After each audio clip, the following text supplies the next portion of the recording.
What if your hotel chain is hacked? What is the impact for the hotels?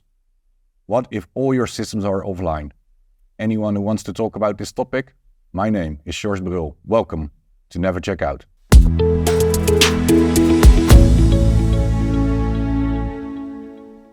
We welcome Rogier Braakman in our studio. Rogier is the CEO of Penta Hotels. Penta Hotels was attacked 2 years ago by cyber criminals. Together with Rogier, Penta and Esbit went through an intense period. Now, 2 years later, we look back on this horrific period and discuss the learnings. Welcome, Rogier. Nice to be here. Yeah, good to have you, Rogier. Very nice.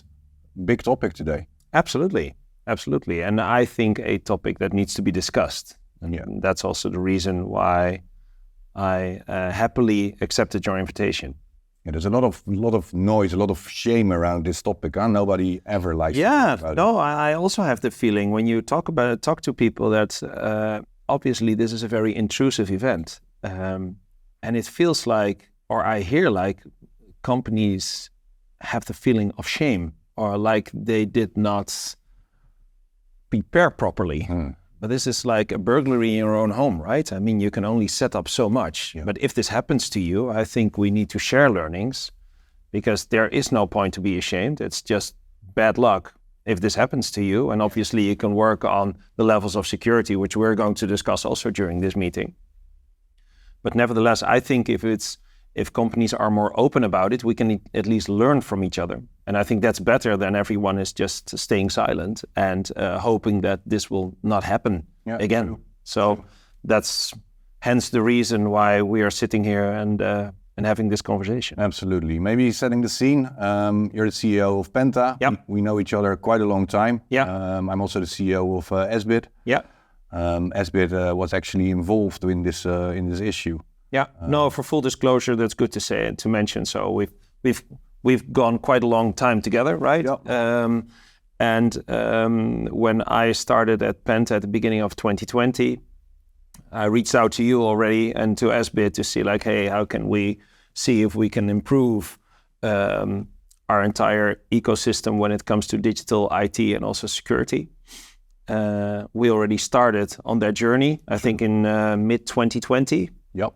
We already put down the layers, I would say, of a good cybersecurity and a good setup and the right infrastructure. Mm-hmm. However, time actually surpassed us, right? And nevertheless, in October, we got indeed hit by a cyber or ransomware attack. Yeah, a lot of plans were in place. I remember that it was quite an outdated situation where a lot of needed to be invested.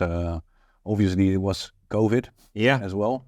Yeah, I think that was also, and that's why it's nice, I think, that the two of us have this discussion now. No, definitely. I think we were like every other hospitality company back then. Yeah. We were already a wounded animal, right? After 1.5 years of COVID and a collapse in our revenues, lockdowns, hotels having to close down and so on. So after 1.5 years of struggling throughout the pandemic and experiencing these lockdowns, shutting down hotels, reopening them. Mm-hmm. So yes, we were not in the best shape, like the entire industry. And then after 1.5 years, all of a sudden we got this. We got this attack, right? Yes, this alert. It was. Penta Hotels, 7 countries, 23 properties at the time. Yes, roughly 3,600 guest rooms all over Europe. So we operate in Germany, Czech Republic, UK, France, Belgium. And I think when this happened, it was on the night of the 7th of October, 2021. Yeah. I think we had an occupancy of nearly 80% throughout the company. So let's say that we had roughly 3,000 guest rooms occupied.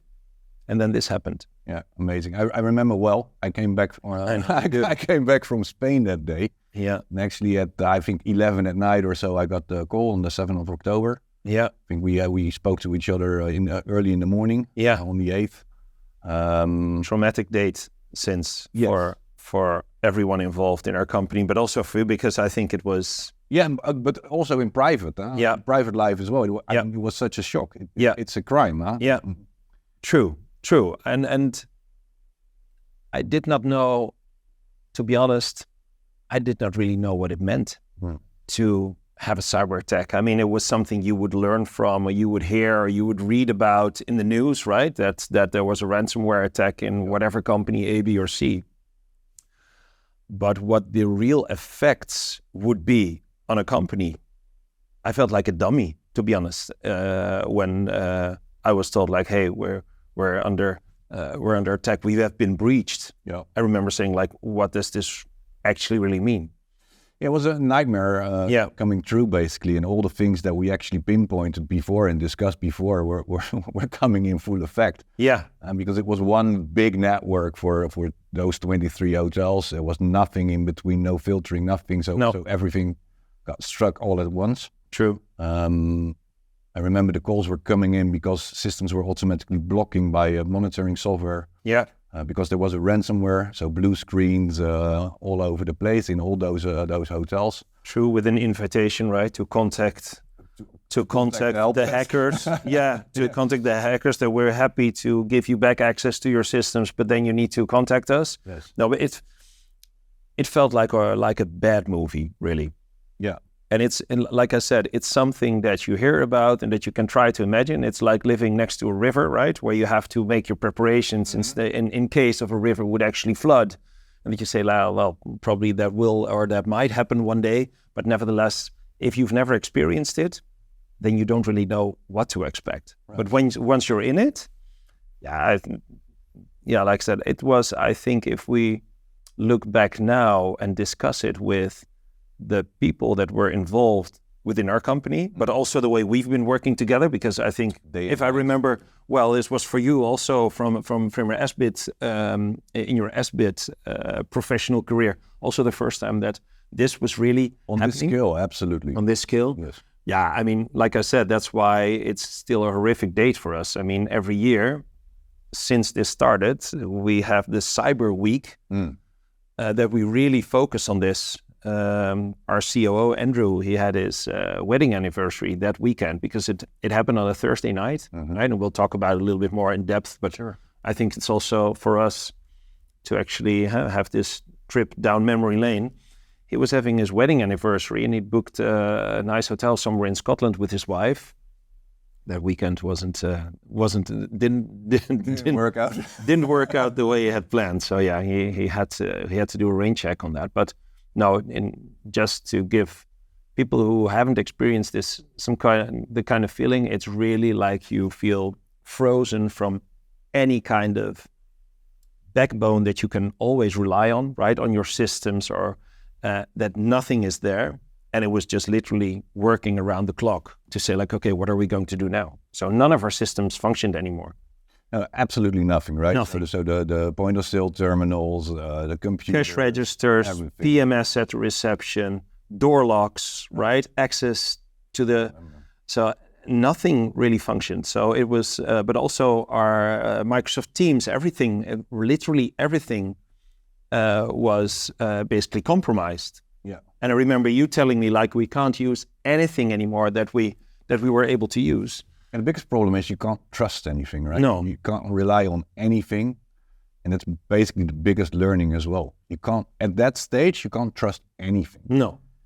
And that was also entirely, well, like I said, it was new to all of us. Because you can imagine what happens if someone breaks into the studio and takes some equipment away. You can actually, or no, let me talk about myself. I can then envision what steps we have to take. With this, it was literally like, okay, what now? So first we need to make sure that we get in touch with each other. Yep. Again, thank God there was WhatsApp at that moment. Yep.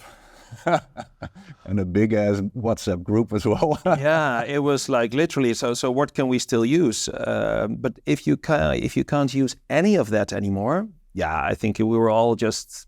I think it all took us a couple of hours just to comprehend and grasp the scope of this before we actually said, like, okay, so this is what we're going to do. And obviously, first focus was with our guests because we had, let's say, 3,000 rooms occupied. And if you don't have any access anymore to your systems, but people want to check out, people want to check in, right? Oh, yeah. You don't know anything about it, right? Nothing. Arrivals, nothing, was all gone. No keys. No, no. So yeah. How did you tell your staff? How did that go? Well, first we needed to make sure that we could reach our staff. So yes, we started. I remember that morning. First of all, we needed to understand what it really meant, right? And I remember talking to you and say, "What does it mean?" Well, you can't use anything anymore. Okay. So then, first of all, we needed to reinstate contact lines and a way of communication. So we actually started reaching out. We had everybody's telephone numbers, and we started creating one big WhatsApp group.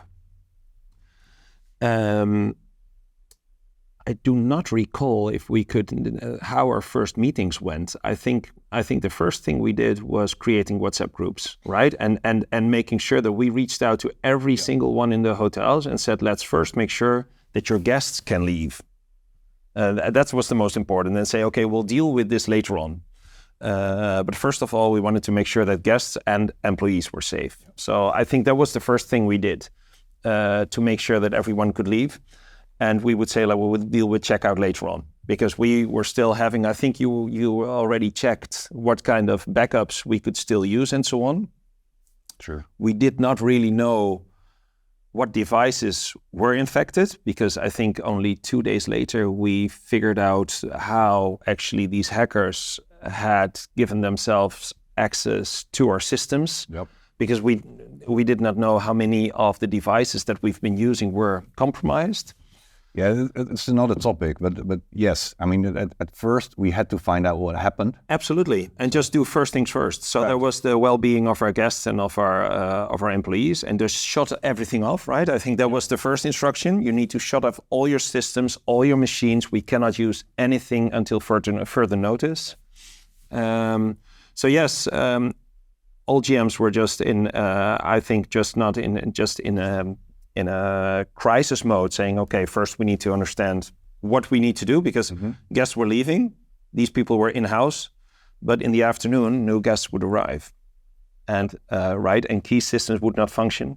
No. So we were just getting all the lists and trying to achieve or retrieve as much info also from the online travel agents who had their bookings with us. I remember the first 24 hours were the worst, because we didn't know what to do. True. Basically. I mean, we had to inform all the staff, we had to inform all the people. That was our first priority, and yours as well.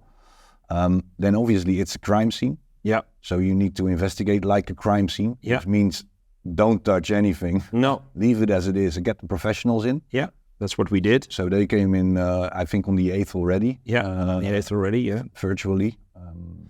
So we had this cyber security boutique firm. Yes, very good one. Yes, so through our connections in Berlin, we had a very good cybersecurity firm, a boutique firm. They're from Israel, and they had a lot of intelligence and a lot of experience in dealing with this.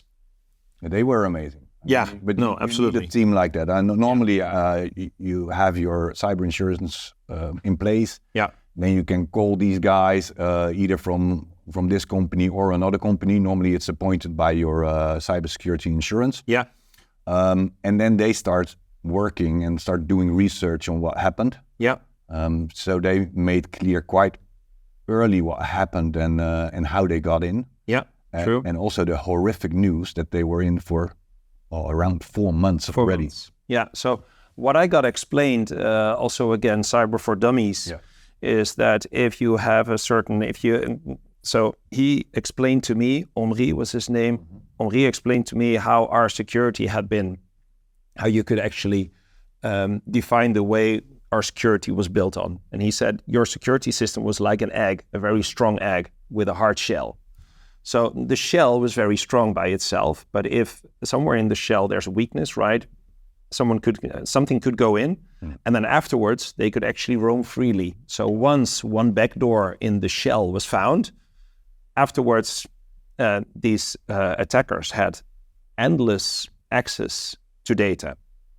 So it appeared that indeed somewhere in, if I remember correctly, I think in July 2021, access was granted through, I think, a front office terminal in our hotel in Brussels, if I'm not mistaken. Do you recall that also? I think the first step was because of a vulnerability in the Exchange server.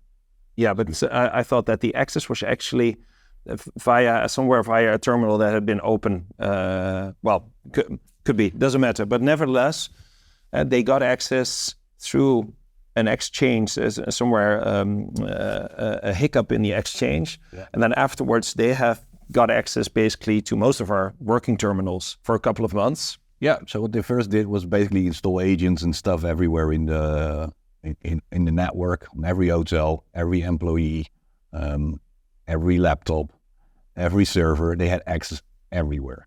Why? Because it was an open network. Yeah. And that was the biggest issue when handling it on the 7s as well, because we couldn't turn off the internet because we didn't manage the internet. That was done by a third party. Yeah.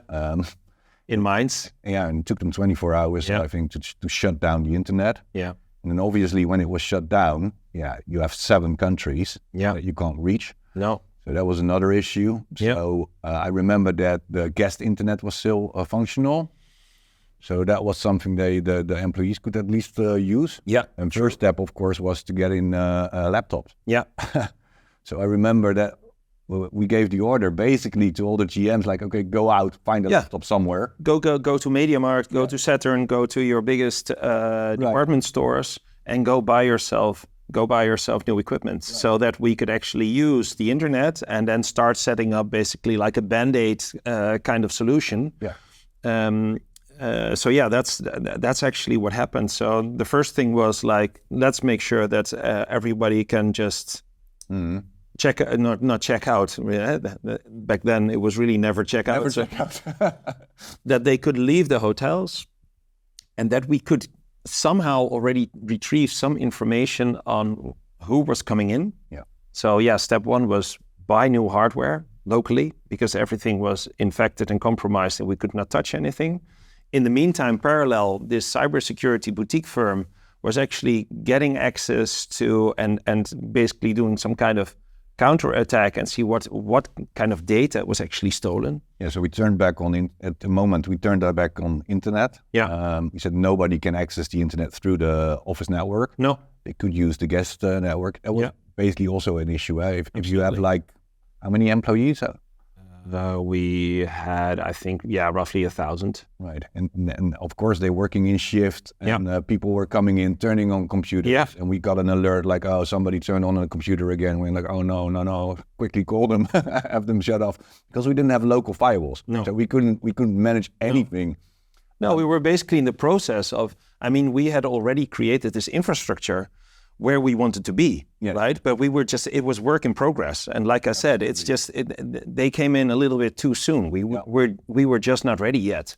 True. And I think that's also something for other companies to actually be aware that it can happen yesterday or tomorrow. So therefore, I think it's just super important. It has become a very vital part of absolutely our operations, obviously, afterwards. But let's return to day 1. I think day 1, everybody was very much in a shock mode, but also in an operating mode, saying, okay, well, how are we going to tackle this? That's a good thing. I think working with operationally skilled people, everyone was like, okay, we just need to look after our guests. We need to look at, and we follow the orders from the cybersecurity firm and from you guys saying like, okay, what do we need to do?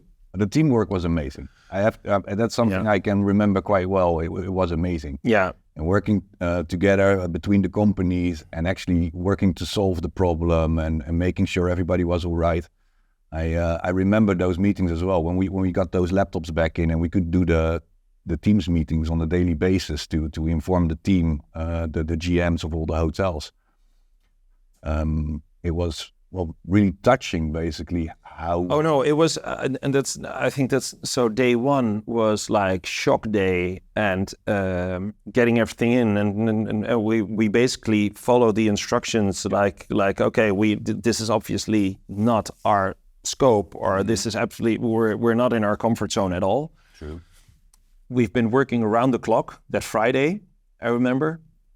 All the way into Saturday. Then on Saturday morning, early morning, I got a call from Henri from the cybersecurity agency and said, well, we have figured out what kind of data has been stolen. So they were able actually to access the hackers' computers, their drives, and then retrieve all the data, because obviously our biggest fear was that a lot of guest data was compromised. That's what you see also, right? It was I've read stories from MGM Grand, from Motel One, from multiple companies. Obviously, that was actually not the case, huh? No, that was our biggest luck. So everything was well stored. So everything with regards to guest data was not touched, because that's obviously our biggest fear. I mean, because that's external. Everything internal with employees, if you know that's certain data. I mean. So I was walking through the forest that morning with the dog, just to be out of my office for a while.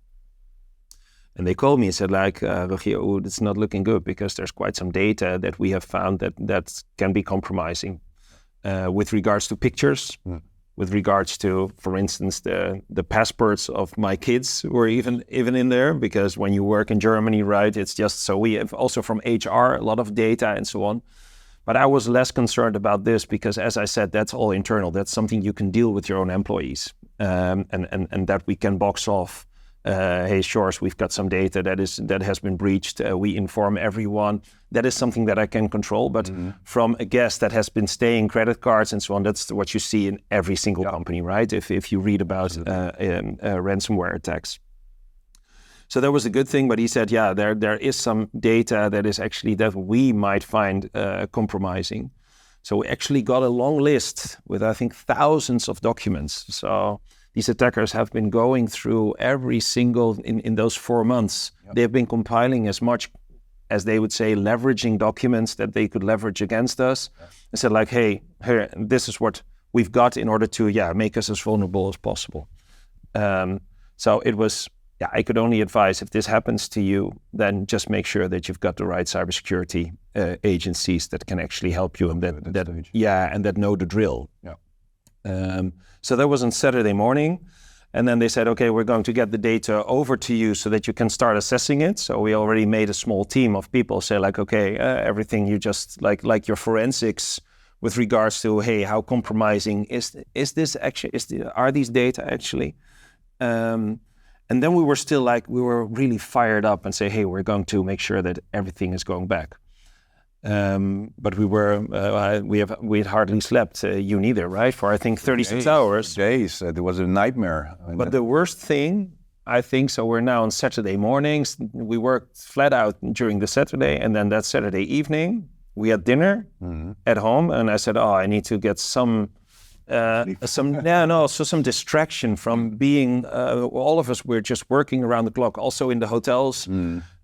Amazing teamwork, like you said. Absolutely. I mean, what I was so proud of the company, because especially after coaching, like, why now, right? It felt like this was really unfair, and it's always unfair, don't get me wrong, but especially if you're in an industry that has lost 80% of its revenue over a longer period of time, and then this happens. Well, that's, to say the least, we felt pretty sorry for ourselves. And then on Saturday night, I think you called me and said there's another attack going on. They're trying it again. Yeah. And it still gives me goosebumps when I think about this, that we had to connect to all the hotels and say, shut off everything now. And it felt really like it felt like a war zone. And I mean, people who have been in a war zone, I've never been in a war zone, but nevertheless, the intrusion I felt, and all of us felt when that happened, like you really literally have the feeling that digital missiles have been fired at us, right? I don't know how you felt that moment, but it was scary, really, huh? Yeah, it is scary, and it is actually an army. There's a lot of people working in teams also on the other side, and it is so intrusive because you don't know what to expect. And while handling, you were handling the data that was actually stored on the FTP somewhere, and that they were going to retrieve. Yeah, we found out that basically all data was safe. I mean, we had backups of everything. That was not the issue. There's always, with a hack, there's always two issues, right? Data on the street and loss of data. So there was no loss of data. That was fine. Then in those first 24 hours, we had to call the PMS guys, Oracle in this case, like, okay, can you check your data? Because they were in a different data center, thank God. Yeah. And that's why we could get Opera back up and running within, I think, I can't remember well, but I think 24 or 36 hours. Something like this. Like that, on those laptops. Yeah, and there was one computer in Leipzig. Remember, one computer in Leipzig that was not compromised, Right. that we could still use. Yeah. And Lucas was there, so I'm not. And by the way, this is not a story to tell how cool we are or whatsoever, right? Or no, really, just from how we experienced this. But I know that Lucas and 2 other colleagues, they were working around the clock to do the night audits for all the hotels. For all the hotels. So they were working throughout the night on one computer that we could still use and run the night audit for 20 plus hotels.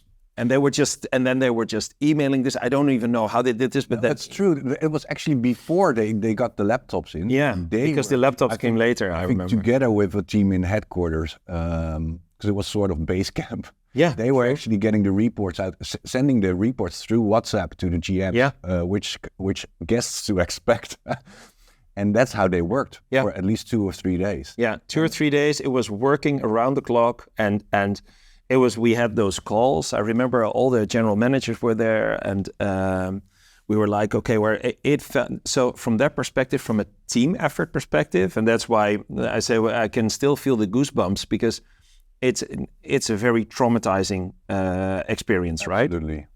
But the way everyone was working together and say like, oh, great, well done, Lucas and colleagues, and thanks so much for our night audits, because at least we know who's checking in tonight and who's checking out tomorrow. Absolutely. Our employees were walking the guests to the guest rooms because obviously the key locks did not work. Yeah. Everything was such a, but this, to get this kind of team spirit, that was the only gift we got out of this that we did not ask for. But if you ask me about team spirit and how that fires up, that was awesome. But that was the only positive thing about it. And the celebrations of the small wins. I mean, that was also... Well, I mean, it was definitely, I think, a confirmation of the fact that we knew we had to work on this. And we were working on this, but going out to the media stores, buy laptops. I think we started doing this on a Monday or so, just after the weekends. Yeah, and we just informed everyone these need to be the minimum specs in order to just start buying your own laptops. In Brussels we need this many, in Warrington we need this many, and so on. And then started basically building up client by client. Yeah, true. As little as possible, because we didn't want to, outgrow with all sorts of foreign laptops. And I think we had the discussion after 4 or 5 days, like, okay, let's make sure that we build it back better than it was. Yeah, no, absolutely. So the good thing was the infrastructure was already there, right? Or at least the architecture of the desired infrastructure was already there. And then we said we really need to get up this to BCDR. I learned a lot from you guys back then. Business continuity data recovery, if I'm not mistaken. Disaster recovery, yeah. Well, maybe I've almost there. I've pushed away the disaster part. So we immediately, also with our owners, we immediately got green light and say, okay, make sure that you build it this way, that we are least vulnerable in the future to these kind of events. And so I was talking about the egg. Right, but you guys or the guys from the cybersecurity agency said, just let's make sure that our future infrastructure architecture looks like an onion, meaning that if you get to the outer shell, you get in, then there's notification, but you land on another shell and another and another and another. So before you get to the core, then we've got so many alarm systems already going off that the effects would be less detrimental than what it was this way. Yeah, also there are systems, monitoring if there's somebody in. Yeah. And the first defense is always never get someone in. No. If they are in, you like to know. You like to know specific behavior. Yeah. Because specific behavior can also come from a compromised person within your team. True. Then obviously building back, there was one issue, 23 hotels in 7 countries. Yeah. So we first had to restore the old servers, make sure that there was something online again. Yeah. And then started to rebuild. We said, okay, let's use everything that's newer than 3 years. Yeah. Yeah, so we Not basically, focused on the I old think if I'm not mistaken, we replaced over 160 devices. So computers, everything that was older than 3 years, we said, let's not use it anymore. Right. So we invested heavily immediately and said, okay, we're going to rebuild it better than it was. And never waste a good crisis. So we immediately also said, okay, we're going to get rid of our legacy. And that's causing us any risk or harm. And let's start rebuilding it from scratch. So I think, I think we bought 163 new computers. I think we got rid of over 280 pieces of hardware. We immediately installed everything that is needed to get to cutting edge cybersecurity. We got tremendous help from you guys, but also from our owners in Berlin, also from the Israeli company, in order just to set it up and say like, hey, at least, right, the risk is always there, but do it as good as possible. Yeah, we were building back at that stage. That was okay. Then before that, we had to roll out, from SBIT's point of view, we had to roll out those agents for the security company so they could do all the checks and see what was going on. At that time, we only had one internet line going out for those 23 hotels. Yeah. And obviously, that one needed to be on whitelist mode. Yeah. I still have nightmares about that. Yeah. Can you explain to people what that means? Because for me, it's also like, what do you mean whitelist? It was such a big learning because you realize what's going on the internet when you need to whitelist, which means that every traffic that is requested, like let's say www.pentahotels.com, getting there from the inside needed to be on the whitelist. Yeah. So you put it on the whitelist, then everybody can access that website. Yeah. But if there's a link on that website to your reservation system, and which is actually another URL, you need to whitelist that as well. Yeah. And there's a million websites that people are using for bookings, for everything, portals, ordering, for everything. So this list was growing, and we had this list in there for I think 4 weeks or so, because we needed to make sure that nothing from the outside, from the inside that was compromised could actually access the outside. True. Because if this happens, then it would attach to one of those servers from the bad guys, and they were able to get in again. So it was a war of making sure that they couldn't get in anymore. True. And I remember after a few days that they called the reservation department. Those hackers saying they were from Microsoft and telling the ladies, look, can you please do this and do this and do this? Then we can get your systems back online and to gain access as well. Yeah, brutal. Yeah, and that was really a huge learning that you can't trust anything. No. It's not just the systems; it's also people calling you, and it's an army. Yeah, we were thrown back. I think thrown back to our own common sense. Yeah, I must say that we are also lucky to have a team digital in our own company. Yeah. And they have also just been working around the clock, driving through Germany. Alex has been driving everywhere, going to the hotel. Stefan and his team, he created, we often discuss WhatsApp, like in bigger companies, we can't use it because it's not safe.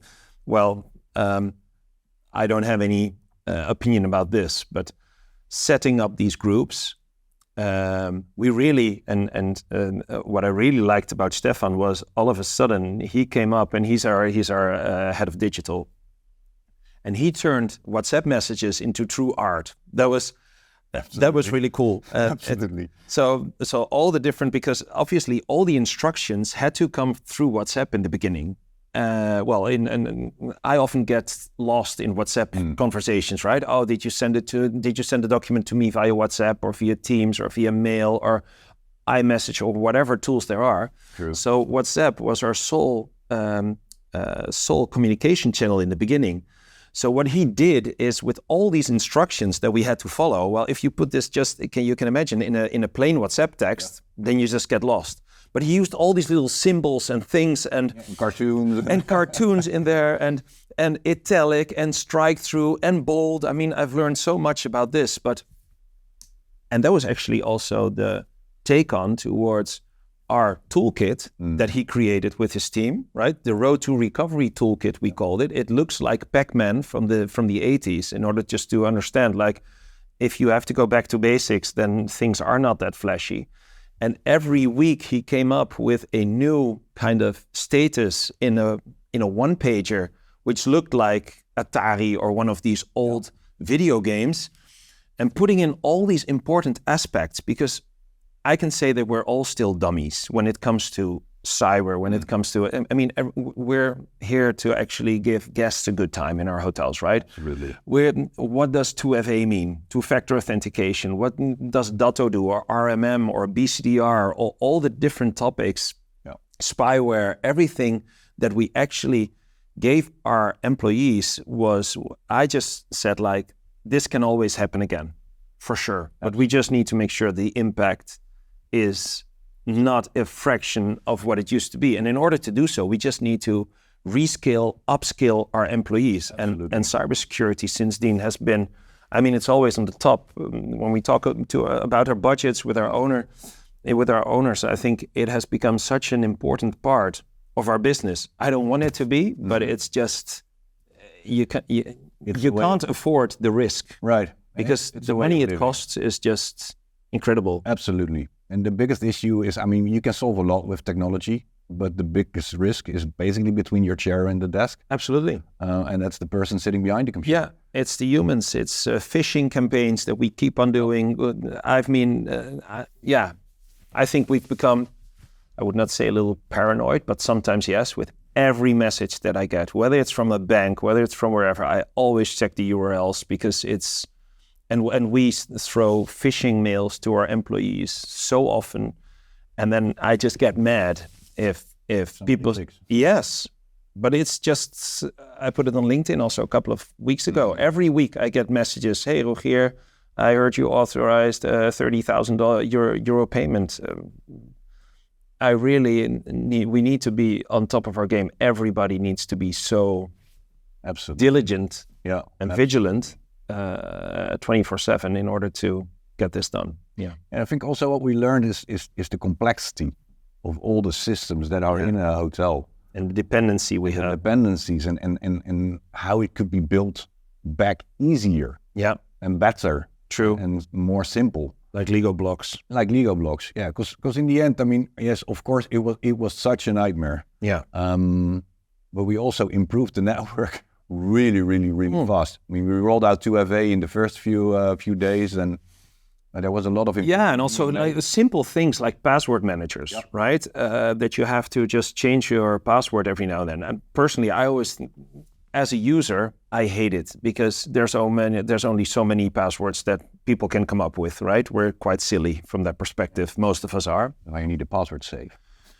Yeah, no, but absolutely. But I think it is just so crucial that these kind of simple systems are installed, and just that we check on them all the time, because it starts with this. Getting compromised, it all starts with these, like I said, like you said also, if they get in through one, it's your chain is as strong as the weakest link. Right. And that is, we always have to keep this back door closed. And make sure that the people only have the access where you need the access. Yeah, true. Because, I mean, if you're compromised and you can only access one or two systems, I mean, those are the only two systems that could be compromised at that stage. What we also learned is the IT teams. Yeah. They also have a large role. Yeah. They have a large role and a large responsibility. Yeah, bigger than I would want them to be. Why? No, it's because what we like to achieve, obviously, is that when you're a hotel or when you're a garden center or whatsoever, you want to focus on your core business.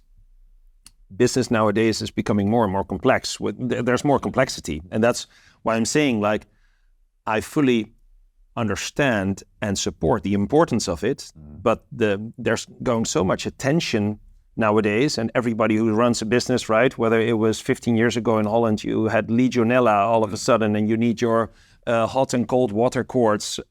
So it is becoming more and more complex to run a business nowadays. And there's more and more compliances that we have to stick to. And that's why I'm saying, like, that also IT has become, if I look at the money we spend on IT, as a percentage of total revenue, and I compare it to a couple of years ago, that has really skyrocketed. That's good for your business, but not always good for ours. It's not something that, obviously, I'd rather invest in items that our guests actually experience, like, oh wow, this is for them, this is all safety. This is all behind the walls, so to say. So that's and obviously there's also a lot of guest experience enhancement in the entire digital journey. But nevertheless, yeah, we don't want to use that much on security, but we have to, unfortunately. No, I can imagine. But for us, it's also a challenge. I mean, we also had the COVID-19 situation, and you have to improve your cybersecurity. Yeah. And there's also a European law coming, NIS 2, that we need to comply to. So it's always a bad news show. True. And everything is getting more and more and more expensive.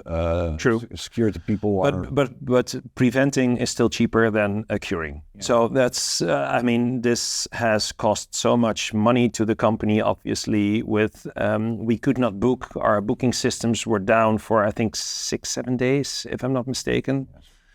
Yes. We were able to recover most of the administration of people who left the hotels and so on, but nevertheless, the effects on this, the investment that we had to do, the hardware that we had to dispose of, which otherwise we would have had to invest in eventually, but nevertheless, right, like I said, this is just such a big blow financially. The only upside is that now we've got an infrastructure which is way better than we would have had if we would have taken on the plans that we were already drawing. I would say, I mean, I think that the biggest cost would be the revenue loss, not the investment of getting back your IT systems and make them more secure. And of course, I mean, otherwise you would have spent maybe 1 or 2 years on it. Sure. No, like I said, I think that's the good thing, right? If something like this happens to you and you get the opportunity and you take on the opportunity, then to fix it and make sure that it actually works better than it worked before, then we got rid of a lot of legacy. I think that was slowing us down. So it has made us more agile for sure. Legacy, it's also making things simpler. Like we have the local firewalls now. Yeah. I mean, if something goes down in the data center, everybody's able to work. True. There's multiple breakouts. Yeah, better continuously. There's a BCDR solution in place. All the servers are replaced. There's no vulnerabilities. No. We are scanning on vulnerabilities, doing pen tests and everything. So absolutely, that makes life a lot easier. Well, no, not easier. It makes life more complicated, but easy. No, clear. There's more clarity. Yes. Yeah. No, for sure. So, any big learnings that we forgot? Let me quickly go through my cards. See if there's a million. Normally I have 2 cards. We were talking about Penta Hotels and a cyber attack. I have like 20. Well, I think often you get the question like, what these hackers want, right? And obviously, hackers only want money. Yeah. That is something that I do not want, that I can't, and that I should not disclose. I can imagine. The only thing that I can tell you is that I'm just happy that we had such a good team of experts. That's what you really need to do. It's always just a risk reward, right? And we were just blessed, I would say, that there was no guest data compromised. Yeah. If that's the case, then you're obviously in a completely different situation. And transparency, I think transparency always works. And we have actually had meetings with every single employee of which we knew that certain data was breached. So, for instance, from employment contracts, or like I said, for my family, copies of passports and so on. That's things you can deal with, but as long as you inform the people up front, then that can be solved. But yeah, I'm just super happy that no guest data was compromised. So we need a good security company with flexible people. Absolutely, and I think the most important things nowadays is everybody's got their own traumas, right? But I really go bazooka or if I see that still too many people open up phishing messages because it's just, in the end, we just need to be vigilant all the time. What happens? I mean, is it part of your management team discussion? Yeah, it's part of our management. It's part of our town hall meetings. It's part of our online training. So we've got this training tool, right? And we just need everybody within Penta Hotels has to, every quarter, they have to, it's just on their phone. They have to finish and successfully complete all the cybersecurity trainings. So we put in everything, all the new things and so on. And it's really just gamification. Which of these 4 messages is a phishing mail? What does 2FA mean?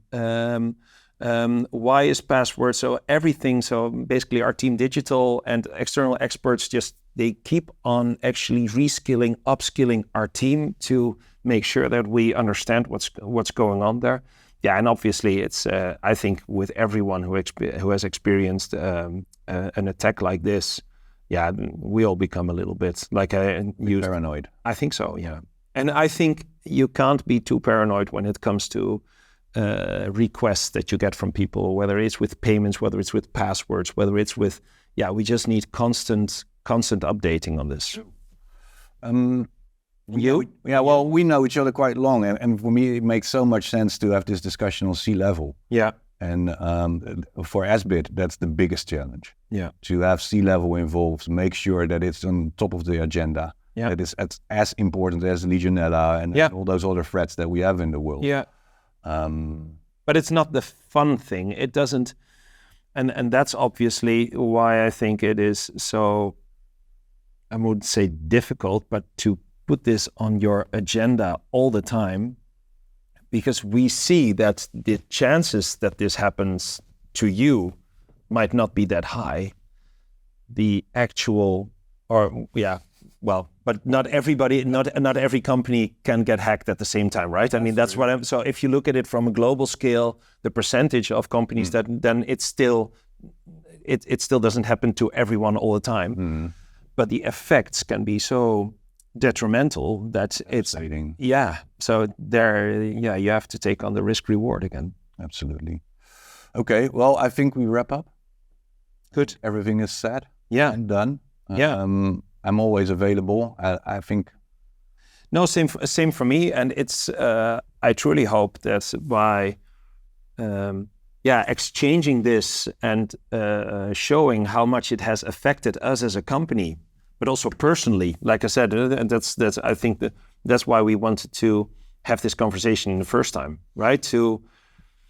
It's such a big blow. I mean, personally, to be honest, I remember that tears were running down my face after, I don't know, 2 or 3 nights not sleeping at all. I mean, you get paranoid. You go like, okay, if this is going the wrong way, how are we going to fix this? True. It was so massive. I remember recording little videos every evening from my home office, right? And I just put my phone and I just had a quick chat, I think 2 minutes or so on to also update on what happened. And we showed it to, we actually sent it to everyone in the company. That was very emotional because we were tired. And like you said, it felt so intrusive. I hope that other companies or institutions or organizations just do everything in their power to make sure that their security is at an optimal level, and that this can happen again for sure, right? Absolutely. But it's better be prepared. And I think another one is, and then we will wrap up. Make sure that your people are feeling safe. Even if they click the wrong link or, they raise a flag and say, look, I'm not sure what I've done, but I'm worried. True. Instead of being afraid of. No, people make mistakes and that's normal. Right. But you need to get yourself a culture in which you actually motivate and stimulate people also just to come clean. Because that's, I'm glad you're bringing this up. Like I said, I think 2 weeks ago, I also received a message from one of our hotels saying, Rogier, I got this message from you that you need to do an instant payment. I'm checking in with you. Is this okay? Is this you? Yeah. The number of WhatsApp messages I get from our general managers say like, hey, Rogier, were you reaching out to me because you needed instant help or whatsoever? Just use your common sense. And it's so important to say like, if within your own company, if you just send a WhatsApp to your finance director, can you please wire 25,000 euros to this and this, and it needs to happen now, that at least someone is just at least giving you a ring. Yeah. Checking. And there's voice cloning nowadays. There's a lot of things. A lot of cloning nowadays. There's a lot of risks out there, but I think it's if you really look diligently and reach out, then two-factor authentication I think also applies to this. Absolutely. So yeah, just stay human. Stay awake. Yeah, stay awake, stay human. All right. For sure. Thank you, Rogier. Thank you, George. Thank you so much. Yes, you too.